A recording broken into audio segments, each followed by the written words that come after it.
திருப்பெரும்புதூர் சட்டமன்ற தொகுதியில் வருகிற சட்டமன்ற தேர்தல் 2026 அந்த தொகுதி மக்கள் எதிர்பார்க்கும் வேட்பாளர்கள் யார், அவர்களின் பின்னணி என்ன என்பதை தற்போது பார்க்கலாம்.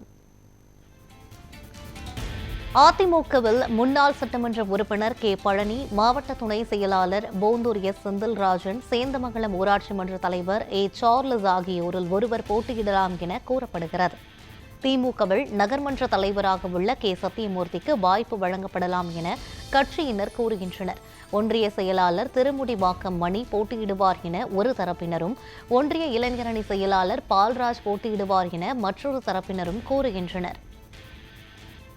மாவட்ட தொழிலாளர் அணி துணை அமைப்பாளர் எம்.டி. தணிகாசலம், மாவட்ட தகவல் தொழில்நுட்ப அணி துணை அமைப்பாளர் சந்தவேலூர் நா சத்யா ஆகியோரும் உத்தேச வேட்பாளருக்கான பட்டியலில் இருப்பதாக கட்சி வட்டாரத்தில் பேசப்படுகிறது. பாஜகவில் பட்டியலின அணியின் மாவட்ட செயலாளர் ஹரிகிருஷ்ணன் அல்லது மாவட்ட பட்டியலின அணியின் தலைவர் பிரபுதாஸ் போட்டியிடலாம் என அவர்களது ஆதரவாளர்கள் நம்பிக்கை தெரிவிக்கின்றனர். விவசாய அணியின் மாநில செயலாளர் ஆர் ஸ்ரீதர் வேட்பாளராக அறிவிக்கப்படுவார் எனவும் கூறப்படுகிறது.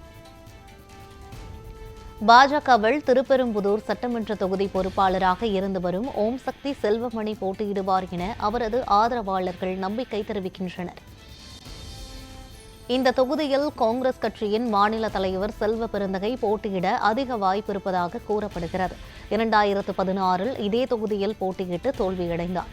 2021 10,000 வாக்குகள் வித்தியாசத்தில் வெற்றி பெற்றார். திமுக கூட்டணி சார்பில் இந்த தொகுதி காங்கிரசுக்கு ஒதுக்கும் பட்சத்தில் இவர்தான் வேட்பாளர் என அப்பகுதி காங்கிரஸ் கட்சியினர் உறுதியாக கூறுகின்றனர். மணிமங்கலம் ஊராட்சி மன்ற தலைவர் ஐயப்பன் அல்லது மனித உரிமைகள் துறை திருப்பெரும்புதூர் சட்டமன்ற தொகுதி தலைவர் பாரத் போட்டியிட வாய்ப்பிருப்பதாக கூறப்படுகிறது.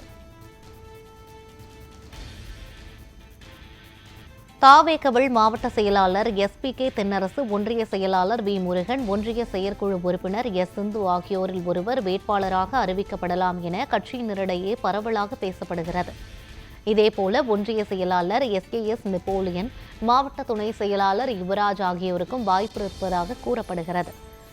நாம் தமிழர் கட்சியை பொறுத்தவரை சிந்து எழிலரசன் ஏற்கனவே வேட்பாளராக அறிவிக்கப்பட்டுள்ளார்.